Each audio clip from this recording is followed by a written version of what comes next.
produce at the grocery store. Look what's under it. Boy, look at all that black mold with the fan blowing. The moldy water all on your shit. Boy, look, Ace. Rinse it down with the mold water. That's horrible. You're not gonna believe this, but I now have confirmed proof that mist that's being sprayed on your organic fruits and vegetables at Sprouts is not water. It is Produce Max. Let me explain. About a month ago, someone sent me a DM telling me that Sprouts was using Produce Max on their organic fruits and vegetables and hiding the spraying system behind big signs. In case you don't know what Produce Max is, it is a product that's designed to extend the shelf life of your produce. And its main ingredient is chlorine. So I had to see for myself. So I went to my local Sprouts and there it was. A big sign right above the organic produce, just like she described. Then I called that same store, spoke to the produce manager and explained to her that I am sure you guys are using Produce Max. She confirmed to me that the fruits and vegetables that are being washed in the back do use Produce Max, but she was not sure what was being misted because the mister is upstairs. So she went and she checked, and she then confirmed to me that yes, Produce Max is what is being misted on your organic fruits and vegetables. This is not transparency, this is misleading, and most shoppers have no idea. So if you're buying organic to avoid synthetic chemicals, preservatives, or unnecessary treatments, this matters. They take the seeds out of grapes. I also serve that word though. The reason why they take the seeds out of grapes is because seeds contain B17. Research B17, I'm not going to say the C word, but they're full of nitrilicides. And these are the things that in your cell can't allow that seed to exist.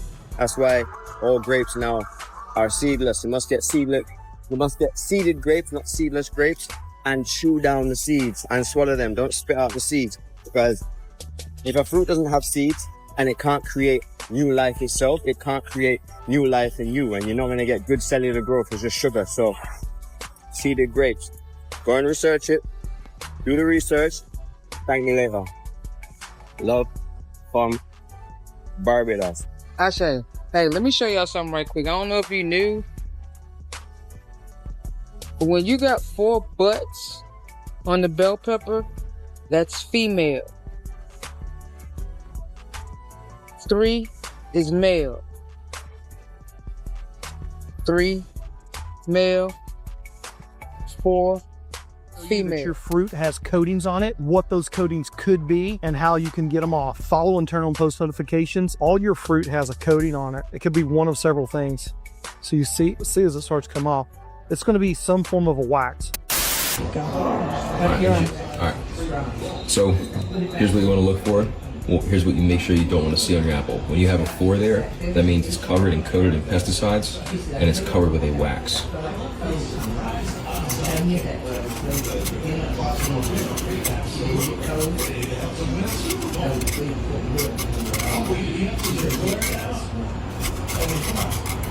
So every time you eat an apple, you're eating a layer of wax and plastic that's around the apple. Only get your food that starts with a 9, not a 4.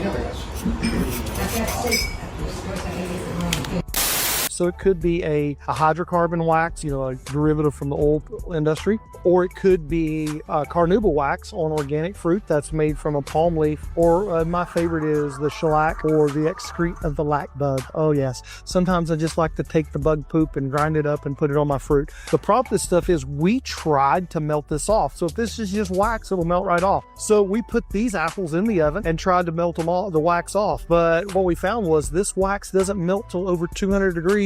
So we cooked the apples instead of getting the wax off. You can't wash it off with hot water. You really can't scrub it off. Hydrocarbon based wax, obviously you don't want to be eating oil products. Even the shellac bug extract and the carnauba wax, not really part of your daily diet. So we want to try to get those off. So even if you eat this, it's non-digestible. So it's probably just going to go straight through you. Baking soda and acid. So you either need a vinegar or a lime juice, or you need something acidic and baking soda to get the coating off of your fruit so that you're not consuming all this wax. Now, why do they put these coatings on the fruit? One, don't they look so beautiful and so shiny? Because as Americans, we only like the shiny fruits. And then also it kind of just helps them hold the flavor a little bit longer. But the other thing it does, and you'll see that the waxes are really a lot heavier here on top, there's fungicides in a lot of these waxes, especially if you're buying non-organic. They're going to put a fungicide in here that'll help keep these fruits from spoiling or molding to extend their shelf life. As you know, we like to buy apples 365 days a year, even though apple season in Washington is only a couple of months a year. So you got to preserve them and bring you beautiful apples. Whole Foods is doing this with their food now. We may need to boycott. All right, did you see this disclaimer? There's like 30 different produce tables here, but this is hidden all the way over here. Like you have to actually go and find it. Some fruits and vegetables arrive in our stores coated with wax. What I actually have a serious problem with is these synthetic waxes they're using: polyethylene, naphtha, paraffin, and mineral oil. Polyethylene is like basically putting microplastics on your fruit. These others are all petroleum based, fossil fuel. Here's what you're going to want to do. Number one, always buy organic produce for the fruits and vegetables that are going to have the skin exposed, like apples and cucumbers. Number two, always wash your produce in a solution like water and vinegar or water and baking soda. Number three, you can peel the skin. How you doing? We need to be realistic about this. Buying any fruit and vegetable, even if it has a wax coating, is going to be way better than any ultra processed. All right, guys. So I was going to juice some limes today because limes are ultra healing, if you didn't know. And here's an example of, these were all on the ground at my lime tree. You can see here. This is a key lime tree here, and yellow, for anybody that knows the lime, this is what you're buying in the store. But that's not a ripe lime at all. That's a completely unripe lime that doesn't fall from the tree. Do you see how it broke off the tree? Yeah. Okay. That's a ripe lime. They fall off the tree when they're yellow. That's when they're ripe. The grocery store sells you them unripe. Isn't that fascinating? Everybody thinks the lime is green.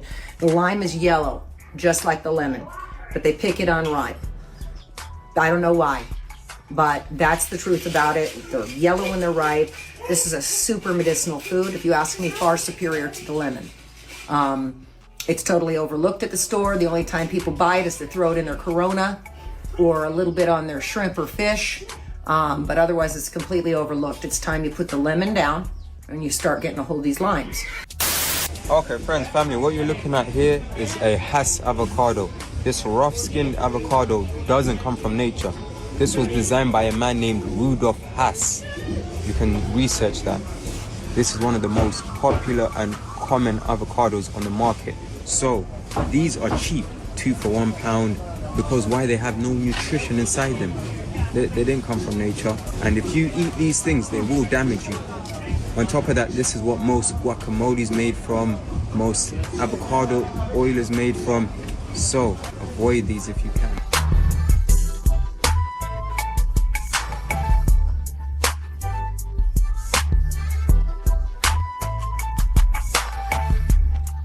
Bright red, that's because it's packaged with carbon monoxide and a few other gases, versus this meat is more of like a ruby red. This is kind of the color of meat. You do not want to eat carbon monoxide. See how this chicken says air chilled? That means it's not dunked in bleach, versus this chicken does because it contains up to 5% retained water. This is crazy. Did you know that farmed salmon is not pink? It's actually grey. The reason for this is because it doesn't have the same diet as wild salmon, so it doesn't develop the pink pigment. And how does it get pink? The farmed salmon is fed a synthetic dye in its feed. And depending on where you live in the world, consumers want the pink to be certain shades. So the feed companies send out a colour chart to the salmon farmers, and they can select what colour they want their fish to be. Now that's messed up. That besides what these two chickens ate, a lot of people do not understand the difference between the two. This one you can go buy at Costco. This is a farm fresh egg. besides how these chickens were raised, besides their living conditions, besides what they consume to produce these eggs, can we talk about the processing process for a little bit? Because no one seems to be talking about this. This is the thing that I think about when I go to a grocery store and I walk past the eggs, and I don't buy them, but this is one thing I think about. In order for these eggs, like commercial eggs, to go on the shelf of the grocery store, they have to undergo a certain chemical chlorine wash, which removes the natural bloom. If you don't know what the bloom is still on this egg here because I haven't washed it off. It is a natural protective layer. It's a protective coating that God designed when he made chickens, that when they lay this egg, it is sealed off so that bacteria cannot enter the shell, because shells are porous. When you wash that bloom off, which is why we don't wash farm fresh blooms off, right? We leave it so we can leave them on our counter for weeks and weeks at a time, and it is completely shelf stable. But as soon as you remove that bloom, now it's susceptible.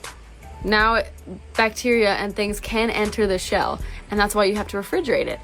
So not only are you just putting more risk of bacteria getting into your egg, but it undergoes a chlorine chemical wash in order for it to be kosher with our food system. And then that is also getting inside the egg.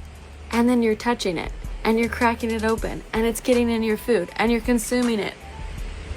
Gross. As if we're not already consuming enough chemicals. I recently just had the conversation with a friend about it because we're both on the same page about how that's what we dislike most about eggs from the store. It's not even necessarily the facilities that they're in, the confinements, or how they're fed, yada yada, but it's more of just like the processing. I want to wash off my own eggs before I'm cooking them. I want to have the satisfaction of knowing that it has been protected the whole time by the God-given bloom that this egg has. You see everyone talking about what the chickens are fed and what they're eating, how much sunlight they're exposed to, but you don't see a lot of people talking about the bloom, chlorine and chemical washes done in the industry, and just the general understanding of what's happening in the egg industry.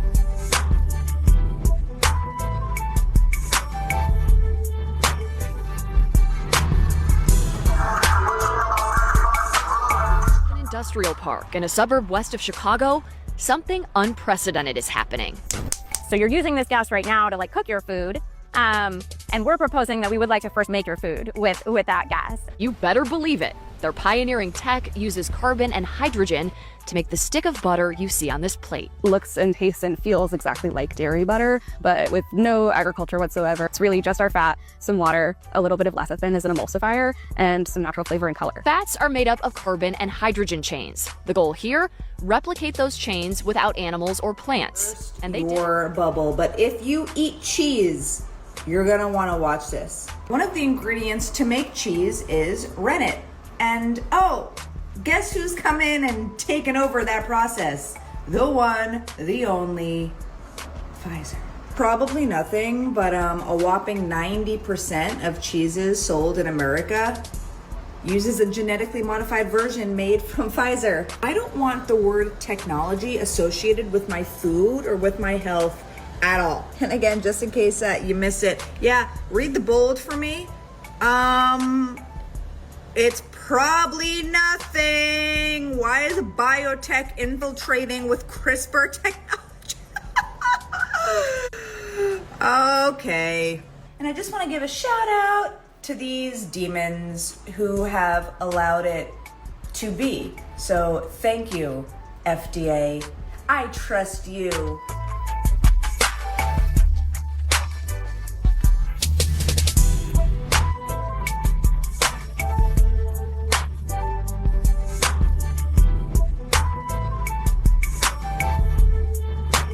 For bringing bioengineered technology, gene-altering technology into our food industry. Thank you. I mean, the best thing, obviously, is that even though 90% of the North American cheese is made with this garbage, the ingredients label do not distinguish between, of course, why would they?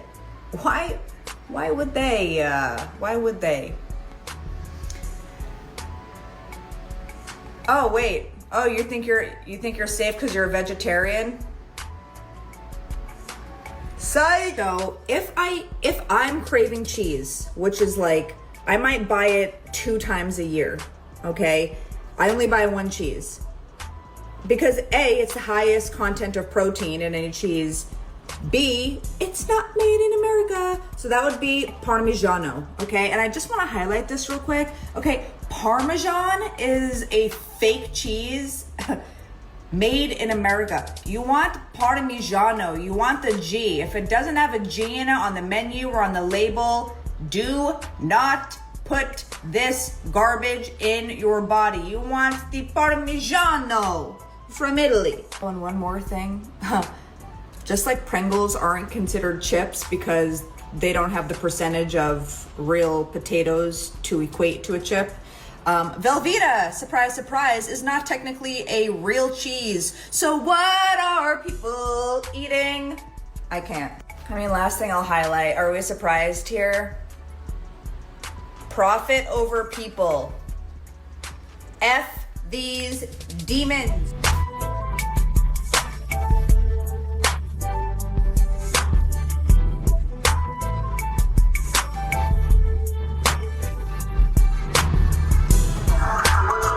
Example of a food that's a vaccine? You recognize? Yes. University of California, Riverside has already perfected the ability to put human vaccines into our lettuce right now. Also tomatoes has the ability to do that also for UC Berkeley. And then Big Tobacco, RJ Reynolds and stuff has perfected the ability to put a human vaccine into tobacco products. Chairman Clements? And is that even legal to do in the state of Tennessee, to sell those with a vaccine in them? You recognize? Well, I'm not arguing that point. What I'm saying is there is no law deeming those that when you go into a grocery store, you should know as a consumer, this head of lettuce is a head of lettuce. The head of lettuce right next to it could contain a vaccine in it. All we're saying is if it does have the vaccine in it, make sure it's listed as a pharmaceutical so people can get the proper dosage. You recognize? Thank you. Well, my question is right now, can you walk into a grocery store and there be a head of lettuce for sale that has a vaccine in it? I don't think that's allowed under state law presently. And if it is, and you have to list it as a pharmaceutical, are we going to then have Walgreens pharmacists with a refrigerated section? I mean, how's this going to play out? You recognize? Thank you. This is more of a consumer protection bill right here, is to make sure that if you're going in to buy tomatoes and there's a polio vaccine in there, that you are aware of what you're buying has a polio vaccine. The problem you have is if it's not treated as a pharmaceutical, being the size and difference between you and me, how many tomatoes do I have to eat to get the proper dosage versus how many tomatoes that you have to eat? And if you eat too many, do you get a overdose? If you eat too less, like we had in the cattle industry with Aeromycin, we weren't dosing our cattle properly and the horn flies were developing an immunity to it. If we don't have the proper dosage of a vaccine, it could lead to the efficacy of that drug not working.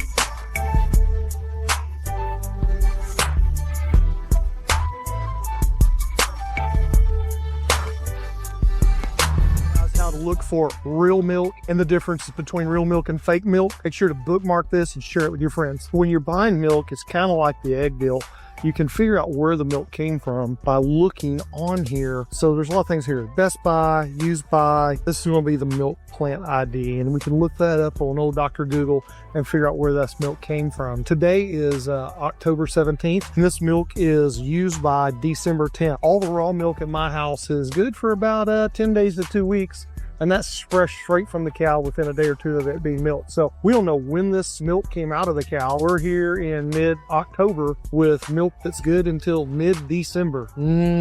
Yummy. People are like, oh, raw milk, you're going to drink raw milk and die. Amazing thing happens to our raw milk if we don't drink it within a couple of weeks. We leave it in the fridge. What it does, it turns into something that we call yogurt.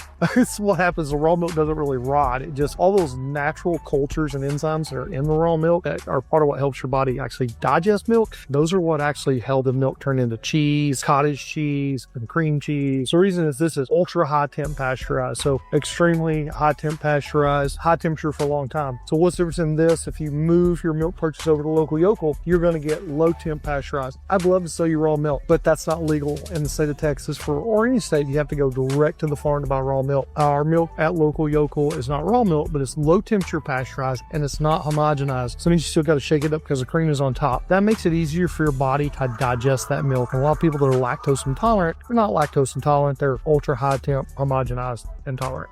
So this was one of my favorites right here. We now call it reduced fat milk. It used to be called skim milk. You know, you see 2% milk back in the day up until, you know, the 60s, 70s. This is what they dumped in the bar ditch or fed to pigs because nobody wanted this. This means they've taken all the cream out of it to make butter, to make cheeses. They've taken everything good. So this was the trash. So some guys in the dairy industry got a great idea that they could market to America. They didn't want whole milk. You don't want real milk because we want to take all the value out of the milk, but instead of throwing it away, we want to convince the Americans they should buy it. And they'd be like, oh, that'll never work. They'll never fall for it. But you did. Gotcha, bitch. The key takeaway to look for: low temperature pasteurized, non-homogenized. You're going to see no RBHST. No one is using that particular drug, but you're going to see hormone-free, antibiotic-free. That's what you want to look for. Extreme regulations on antibiotics in the milk. Really don't really have to worry about antibiotics in your milk too much because that is heavily regulated. But the hormones that they use to keep these cows producing milk, that's what you want to look for to be able to be that you're completely hormone-free. Not just the one hormone that they're no longer using free, but free of all hormones to produce. With almond milk was, we can take leftover parts of almonds and, you know, the ones that are broken and unsightly, and we can use those to make milk. And it's just a few almonds and some canola oil and some high fructose corn syrup, some flavorings, and we blend it up and we sell it for like $8 as a health food product. It's not a health food product. So almond milk is high in phytic acid that sucks minerals out of your bones, so you have to take more minerals. And it's also high in oxalates, which are the things that are causing kidney stones and things that are causing gout and joint pain when you wake up. Even if you have really bad skin and you're eating a ton of these high oxalate foods like almond milk and kale smoothies, this can be why, because it's making tiny razor sharp calcium oxalate crystals in your skin that are coming out. So I don't recommend almond milk. Also, if you're a vegan for animals, the number of bees, about a third of all bees die pollinating almonds every year. Like it is not a particularly clean product. Do you know why almond milk is called milk? Because no one can call it nut juice and keep a straight face. Something about ice cream not being ice cream, and you know how I am about food. I gotta check this out, so let's go inside and see what's up. Let's start with Friendly's right here. So this is Friendly's Butter Pecan. There you go, premium ice cream. Now you go to the super stuffed frozen dairy dessert, not ice cream. What about a local-ish one? Turkey Hill up in Pennsylvania. Ooh, Colombian coffee, premium quality frozen dairy dessert. However, if you go down to the homemade vanilla, right down here, this is premium quality ice cream. This reminds me of the time that I found out that Kraft singles are not cheese, but instead pasteurized prepared cheese product. The heck is that? What if you want a frozen dairy dessert cone? Well, you can get that with Kit Kats. But again, no ice cream, frozen dairy dessert. Let's check out a staple, Ben & Jerry's, right?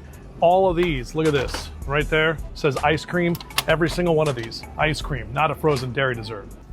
Please, Haagen-Dazs, please be all ice cream. Oh yeah, rum raisin, old school, right? Ice cream, boom. Coffee, my favorite. Ice cream, boom. That's not a frozen dairy dessert, that's actual ice cream. We decided to buy all of these ice creams and we're going to test them to see which one melts or doesn't.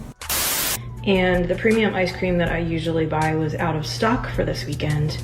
So this is Aldi's Sunday Shop brand.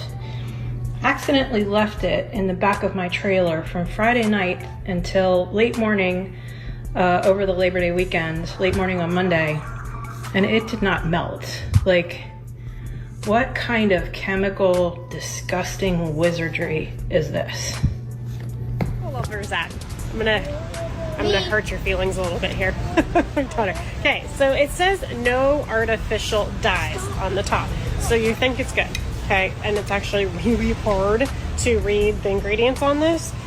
Cucumbers, water, vinegar, no big deal. Calcium chloride, polysorbate 80. Okay, I'm gonna stop there. What does polysorbate 80 do? It opens the blood-brain barrier.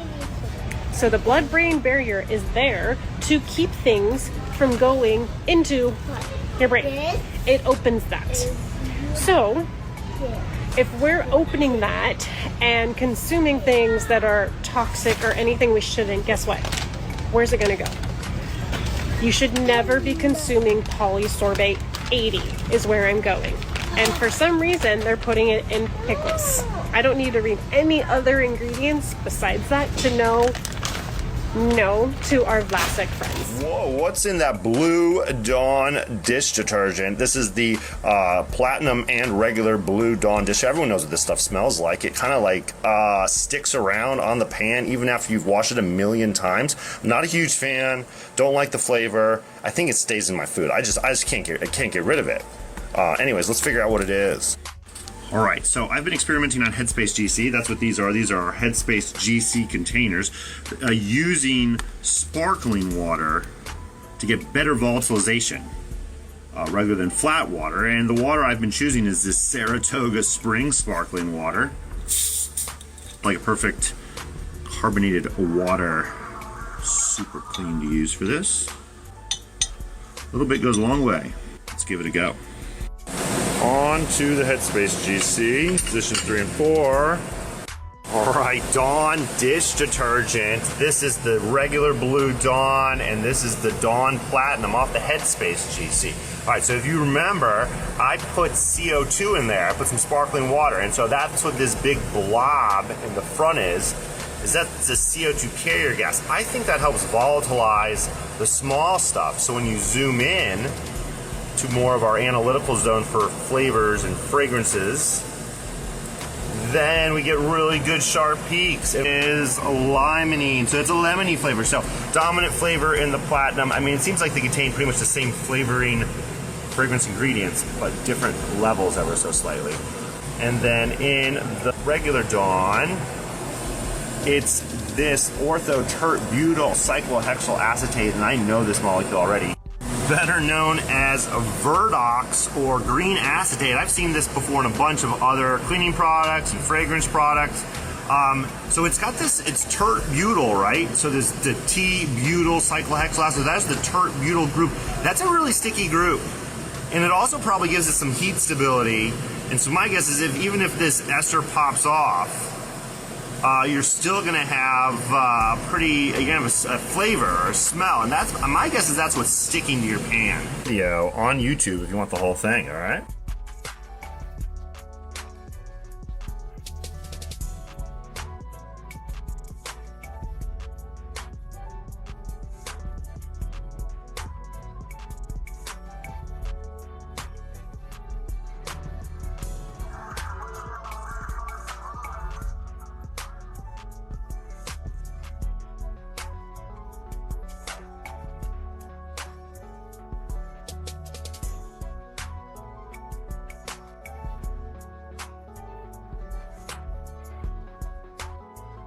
That was the production of sugar. This is the amount of blood in your body. This is the amount of sugar your bloodstream can handle at any given time. And this is the amount of sugar the average American eats every single day. Sugar in the brain is called dementia. Sugar in the pancreas and bloodstream is called type 2 diabetes. Sugar in the skin is called aging. Sugar in the liver is fatty liver disease. Sugar in the heart is cardiovascular disease. And sugar in the kidneys is kidney failure. Friends, your body isn't the problem. The overload is. Balance your blood sugar and you can change the entire story. Drinking just pure water. It may sound healthy, but it's not. It actually dehydrates you. When you drink pure water with 0 minerals, you dilute your blood and you pull minerals out of your cells. Instead of hydrating, you are dehydrating. Hydration is not just about water. It is also about electrolyte balance. Your body needs sodium, potassium, and magnesium to absorb the water. So here's what you should do at home. Add a pinch of sea salt or Himalayan salt and a little bit of baking soda and a squeeze of lime or lemon into your drinking water. This is a natural electrolyte drink you can make without the fake colors and the fake sugar. And bonus tip, most of your water should come from structured water. This means water and hydration from fruits, from coconut water, and from soups and bone broths. This is the kind of hydration that actually fuels your body and penetrates your cells. So stop chugging gallons of empty water and start hydrating properly from now on. The most dangerous food in your kitchen isn't ice cream, bacon, or even gluten. It's something you use almost every day, something that builds up in your liver, your brain, and your nervous system. It's full of hexane, a solvent also found in gasoline. This substance is rancid, oxidized, and acts like rust inside your body. It can take up to 2 years to be fully eliminated. And the more you cook with it, the more toxic it becomes. It produces byproducts that attack your tissues, worsen inflammation, and over time can lead to internal scarring and fibrosis. It's linked to chronic fatigue, brain fog, sleep problems, and inner restlessness. And yet, most people don't even think about it because this food hides in plain sight. It disrupts your hormones, drains your energy, and keeps you in a constant state of stress. We're talking about industrial seed oils, corn oil, soybean oil, canola oil, cottonseed oil, sunflower oil. These highly processed oils are found in almost everything today, from protein bars to salad dressings. Many are extracted using hexane, a chemical solvent your body cannot process. These oils accumulate in your tissues, cause silent inflammation, and throw your entire system out of balance.